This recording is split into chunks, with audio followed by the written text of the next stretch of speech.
आज का हमारा विषय है बिश्नोई पंथ का प्रादुर्भाव और मुख्य शिक्षाएं। साथ ही हम जानेंगे कि गुरु महाराज का अवतरण इस धरा पर क्यों हुआ और किस तरह उन्होंने बिश्नोई पंथ चलाया।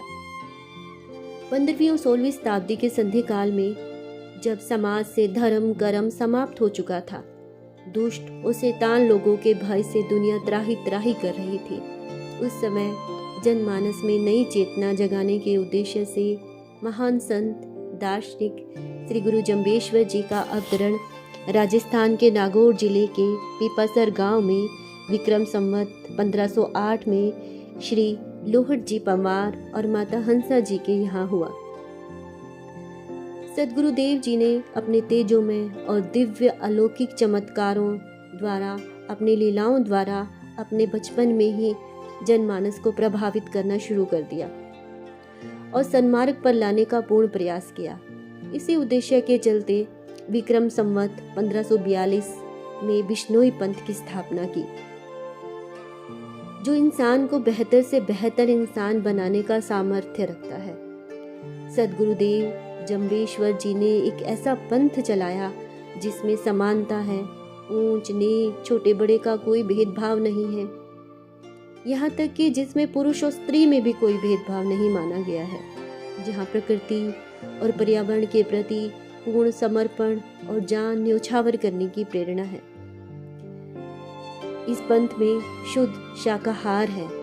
दया, प्रेम, शांति, सादगी, ईमानदारी और करुणा, क्षमा, कड़ी मेहनत को बहुत महत्व दिया गया है। साथ ही शील यानी कि नैतिक चरित्र पर, आंतरिक और बाहरी शुद्धि पवित्रता को बहुत महत्व दिया गया है और 29 नियमों की एक मर्यादा गुरु महाराज द्वारा दी गई है, जिसमें मानव के दिव्य गुण, सात्विक गुण बढ़ते हैं।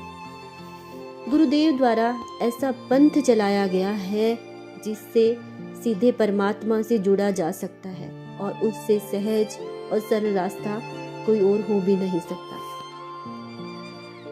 हमारे गुरुदेव जी ने अपने काल में अनेकों शब्द कहे, उपदेश दिए, किंतु सभी शब्द हमारे पास इस समय उपलब्ध नहीं है। उसके पीछे का मुख्य कारण ये है कि उस समय ज्ञान को कंठस्थ किया जाता था, सिर्फ याद किया जाता था, लेकिन बाद में पांडुलिपि में लिखा जाने लगा और उसी आधार पर आज हमारे पास 120 शब्द उपलब्ध है, जिसे हम शब्दवाणी के रूप में जानते हैं। सदगुरुदेव जम्बेश्वर जी ने अपने उपदेशों को वेदों की संज्ञा दी है। मोरा उख्यान वेदू अर्थात शब्दवाणी और 29 नियम सभी वेद शास्त्रों का सार रूप हमारे पास है। श्री गुरु जम्बेश्वर जी के उपदेश आज भी हमारे लिए उतने ही उपयोगी हैं जितने उस समय थे, क्योंकि ये उपदेश मानव हित के में है, ना कि किसी धर्म और संप्रदाय के साथ जुड़े हुए हैं।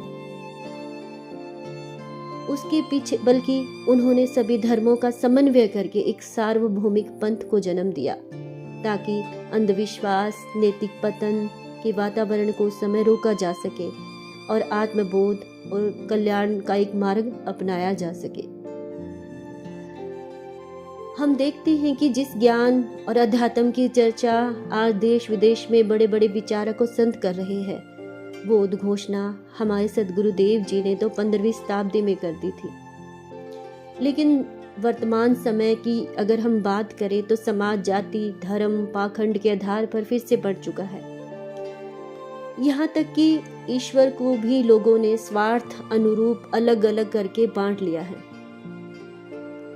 हमारा बिश्नोई समाज भी इससे दूर नहीं है। हमारा पूरा देश, हमारा बिश्नोई समाज भी सांप्रदायिक तनाव से जूझ रहा है।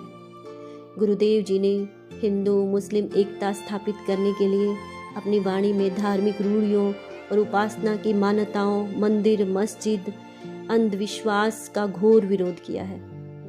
उनके अनुसार धर्म तो मानवीय गुणों के विचारों का स्रोत है, जिससे आचरण की शुद्धि होती है, मन की शुद्धि होती है। अगर गुणों को ही धारण ना किया जाए तो बाकी किसी की कोई उपयोगिता नहीं है। कहने का भाव ये है कि आज आवश्यकता है कि गुरु के उपदेशों का देश में, समाज में प्रचार प्रसार किया जाए, उस पर चिंतन किया जाए ताकि सभी उससे लाभान्वित हो सके। सद्गुरुदेव जी ने बिश्नोई पंथ के रूप में जो बीज बोई है वो एक विशाल वृक्ष का रूप ले सके। इसी के साथ मैं आप सभी का धन्यवाद करती हूँ, अपनी वाणी को विराम देती हूँ। और आपने जिस प्रकार इस सकारात्मक पहल में मेरा योगदान दिया, मार्गदर्शन किया, उसके लिए मैं बहुत बहुत आभारी हूँ।